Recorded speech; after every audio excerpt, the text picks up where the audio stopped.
Hey guys, this video is sponsored by Audible, and with Kenobi on the rise just a few months away, I want to get you guys up to speed. So today we're going to be going over the free audiobook of Master and Apprentice. This is a beautiful book and audiobook. Now, this audiobook is about Obi-Wan and Qui-Gon Jinn before the Phantom Menace. It's a beautiful story that takes place in that time where Obi-Wan and Qui-Gon meet for the first time, and we see the different trials and tribulations that Qui-Gon and Obi-Wan, but I gotta say more so Qui-Gon, and I won't spoil too much, but it really shows how dedicated he is to being Kenobi's master and the things that he actually has to sacrifice that you may not have ever known about. It really embellishes his arc and his character, that when we get to the Phantom Menace, you can kind of see the relationship that these two have had and the troubles and the struggles that they've had together. I think it'll really help with Kenobi when the show comes out, and for you to understand a little more about what Kenobi's been through and his connection with his master, who I hope we could hear or see again in the Force. Especially with Audible, they do all of the voice acting, the sound effects in Star Wars, the officially licensed Lucasfilm music, and it's really a beautiful masterpiece put together, and I really enjoy their audiobooks because it's just like you're watching a movie without actually watching it. And you don't have to do Star Wars either. You can do anything you want. You can do comedy, you could do cooking, sci-fi, documentaries,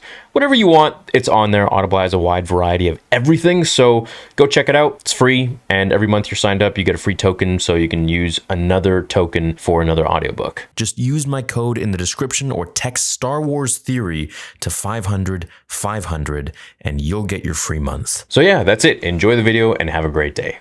Hey, how's it going? So, it seems we finally have a little bit of understanding of what George Lucas thought about Grogu, or at least what he wanted for him. So this comes directly from the Art of the Mandalorian Season 2 book. As we know, George Lucas is no longer part of Lucasfilm, sadly. He sold it to Disney, and Dave Filoni, his Padawan, is essentially his Grogu, has gone on to lead the way for many projects. Apparently they discuss things here and there. That's nice to hear, you know, George Lucas isn't fully out and he still gets consulted with things.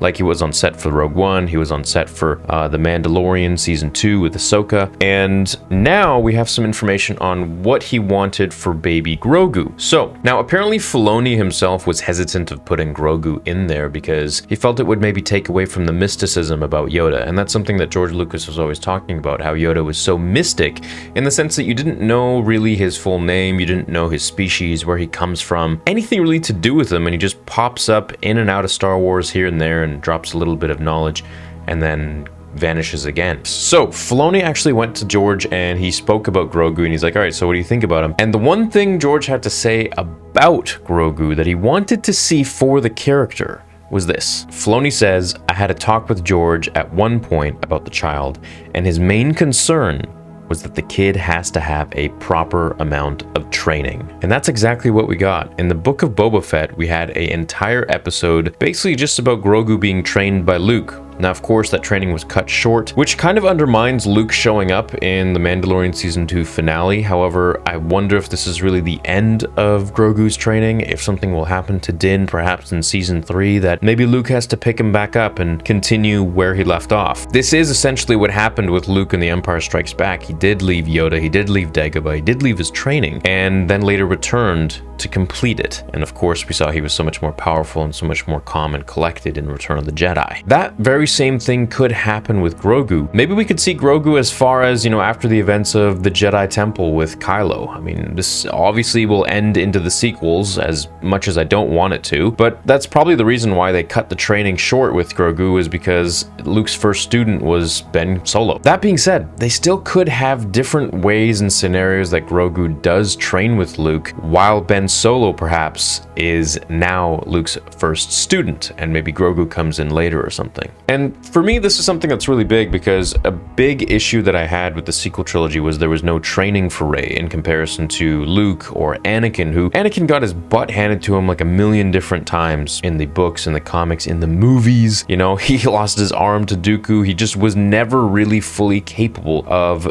being the Jedi that he wanted to be. And in the end, he took the short path, and, you know, we know where he ended up, which hopefully we're going to see his story continue in the Kenobi show. However, that being said, George Lucas talking about having a proper amount of training really emphasizes the fact that the story of these characters and of Luke in general is supposed to be sort of realistic in the sense that you do have to put time in. You do have to train. You do have to fail. It's very, very important to fail. And if you don't fail, then you're not really learning anything, because no one is perfect. No one starts off as perfect. No one starts off with all the cheat codes. You have to really work towards it. And the only way to work towards it is to make mistakes and to fail. And so seeing that part in the Book of Boba Fett with Grogu training was really nice, because I love the fact that they incorporated something that, well, now George really wanted. And while it didn't happen in The Mandalorian, we got to see it in the Book of Boba. Now, does this mean that his training is fully done with Luke? I don't know.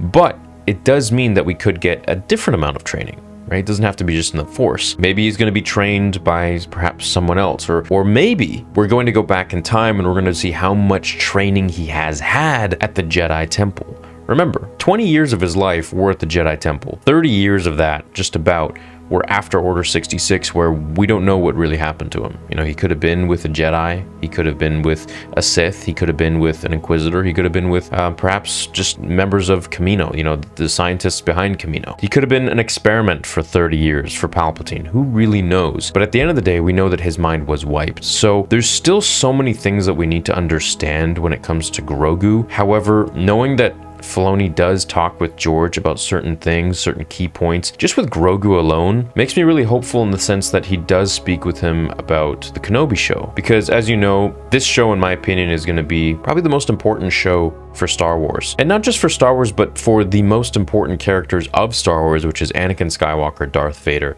and Obi-Wan Kenobi. You know, the very fabric of Star Wars. The story of Anakin Skywalker has to be treated with not just respect, in my opinion, but an unbelievable understanding of his character and his trajectory. And we know where he's come from, we know where he ends up, but it's this in-between period that they can sort of create this intertwining fabric that really sets the connection between where he was and where he is now. So one thing I really like about this is that Dave is still talking with George. And while George may not be a part of Lucasfilm anymore, it still started with him. And I love to see the fact that he's getting his word in, at least, because we all know that didn't happen with the sequel trilogy. They took his sequels and they just threw it in the garbage, and they didn't care about what he had to say. And we've talked about that many times, and he's even said how frustrated he was with it, and Bob Iger too. So not to beat a dead horse, I'm just really happy that this is actually happening, and this inspired an entire episode of the Book of Boba Fett where Grogu was being trained by Luke Skywalker. So I wonder what else could have come from these conversations. I mean, I'm sure that Dave has talked about a lot of the things that we as fans don't even know about yet, maybe set for 5-10 years in the future for Star Wars.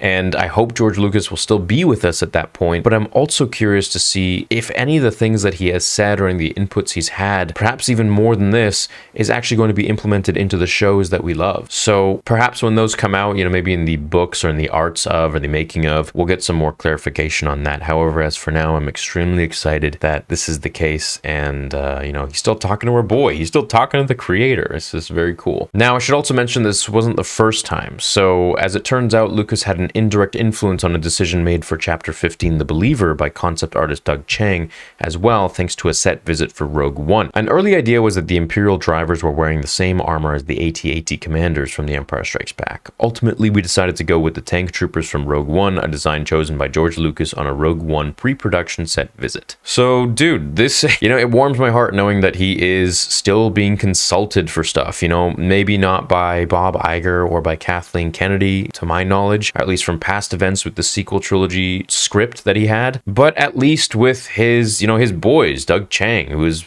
literally there since the prequels, since The Phantom Menace, and of course Dave Filoni, his protege. It's kind of like George Lucas 2.0, and he'll be carrying on the torch for many years to come. So it's great to read this stuff. And something else is something else, Doug Chiang, who has literally shaped Star Wars into what it is with his beautiful concept art and his designs. He says that what makes Star Wars a strong design is the guidelines established by George Lucas, which are very simple. Design as if a child could draw it. Design for the silhouette. Design for the iconic logo. Keep it simple, give it personality, and make it believable. So again, they are taking so much inspiration of what was from George Lucas and now applying it to the future of Star Wars, even under the command of Disney and all of the things that they want to do with this franchise. That being said, I'm quite happy that there at least is some input from the creator himself, and that we got a whole episode just about Grogu's training and how important training is to George Lucas and his characters. If you haven't noticed, the theme of training in Star Wars is quite obvious, and it kind of, smacks you in the face a little bit, like, hey, you really have to put in your time to really know exactly what you're doing here. So anyways, that's all I wanted to say about this. I also wonder what George Lucas actually thinks about Grogu, and what he thinks about so many other things with Star Wars, especially today's Star Wars, and how they're handling his brand. But anyways, hope you guys have a great day. I appreciate you watching this video, and I'll see you in the next one. Until then, remember, the Force will be with you always.